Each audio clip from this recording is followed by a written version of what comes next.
The strides that have been made in pediatric cancer have been enormous. Each year we will see upwards of 700 children who will be diagnosed with cancer and who will be referred to us for either initial or subsequent treatment of their disease. The chemotherapies that are currently used are designed to be toxic to particularly rapidly dividing cells.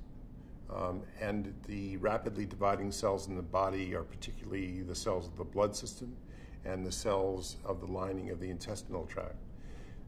And because they're broadly toxic, they will cause lots of problems for these kids. I mean, Max had a B-cell lymphoma that actually affected the bone, and intriguingly and rarely it affected the bone in multiple sites. He had quite extensive disease, and the concern was that this disease would be a very significant risk. With chemotherapy in kids, oftentimes you can induce durable remissions, and what we're trying to do is to develop better approaches which are much more targeted to the tumor and which are more consistently curative. The Max Cure Fund has provided absolutely essential funding, which we would call seed funding, for the early development of these genetically engineered T cells and also these tumor-specific T cells. And they've also provided key funding for the development of cells that we are now using in patients. Without that, it would be a very, very difficult thing. We would not be anywhere near where we are right now without that support.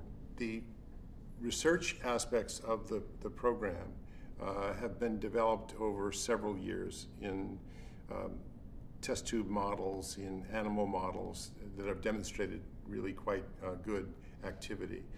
The other part of it then is to develop approaches that could be brought into the human condition, which means that you have to, for example, grow cells in a specific way under specific sterile conditions that the FDA feels is consistent with treatment in humans. And these are in early phase trials. So certain of them are in phase 1, that is looking for toxicities, and the other would be phase 2, which is really looking for the effects of the agent on the tumor that you're treating. You need to be able to manufacture cells in numbers. You need to be able to guarantee that they are doing what they're supposed to be doing, and then you have to conduct the study itself. Infusions of these T cells have induced durable remissions in 65% of the patients affected with disease.